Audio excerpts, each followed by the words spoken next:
क्या हाजीपुर का चुनाव चाचा बनाम भतीजे के बीच होगा?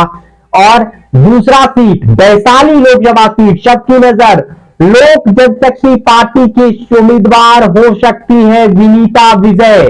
विनीता विजय प्रबल दावेदार है और रेस में फिलहाल सबसे आगे। अमित इस वीडियो में बात करते हैं कि चिराग पासवान 5 लोकसभा सीटों पर चुनाव लड़ने जा रहे हैं, लेकिन बात करते हैं कि चिराग पासवान किन उम्मीदवारों पर दांव खेलेंगे हाजीपुर से और वैशाली से। हाजीपुर लोकसभा सीट से चाचा पारस को जोर का झटका चिराग ने दिया, फिर सीट भी एनडीए गठबंधन में खुद रख लिया और चिराग पशुपति पारस से वे सीट छीन लिया और अब चिराग पासवान अपने पिता की पारंपरिक लोकसभा सीट से चुनाव लड़ने जा रहे हैं 2024 का।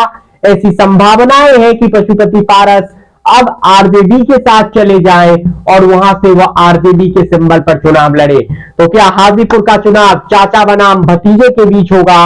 और दूसरा सीट वैशाली लोकसभा सीट सबकी नजर लोक जनशक्ति पार्टी की उम्मीदवार हो सकती है विनीता विजय। विनीता विजय प्रबल दावेदार है और रेस में फिलहाल सबसे आगे है। सूत्र ये बता रहे हैं कि विनीता विजय के नाम करीब करीब तय हो गया है। कल लोक जनशक्ति पार्टी उनके नामों की घोषणा भी कर सकती है। चिराग पासवान हाजीपुर से और वैशाली से विनीता विजय उम्मीदवार होने जा रही है लोक जनशक्ति पार्टी रामविलास के। हमने आपको पिछले वीडियो में भी बताया था कि वैशाली लोकसभा में अब तक 12 चुनाव हुए हैं, जिनमें 10 पर राजपूत और 2 पर भूमिहार प्रत्याशी ने चुनाव जीता है। तो क्या तीसरी बार कोई भूमिहार प्रत्याशी चुनावी मैदान में जीत के लिए ताल ठोकते नजर आएंगे?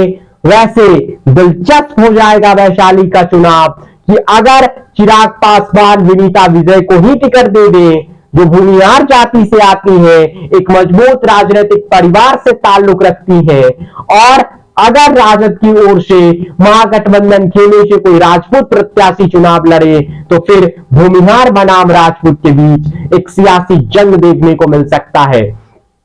2019 में वीणा देवी ने रघुवंश सिंह को हरा दिया था तकरीबन 2.5 लाख वोटों से। उन पर चिराग पासवान को क्या भरोसा नहीं हो पाया है और विनीता विजय रेस में आगे हैं, जिन्हें चिराग पासवान वैशाली लोकसभा सीट से उम्मीदवार बना सकते हैं। रेस में सबसे ऊपर विनीता विजय का नाम है। किसी भी वक्त चिराग पासवान की तरफ से ऐलान किया जा सकता है, यानी हाजीपुर से चिराग और वैशाली से विनीता विजय करीब करीब नाम तय हो गए हैं लोक जनशक्ति रामविलास पासवान की पार्टी के साथ। अगले वीडियो में 3 और जो लोकसभा सीट जमुई, समस्तीपुर और खगड़िया है, जहां से चिराग पासवान चुनाव लड़ने जा रहे हैं, बात करेंगे उन सीटों के उन उम्मीदवारों के बारे में जिन पर चिराग दांव खेल सकते हैं। इस वीडियो में इतना ही। हमारे YouTube चैनल को सब्सक्राइब कर लीजिए, फेसबुक पेज को फॉलो कर लीजिए। आपका धन्यवाद।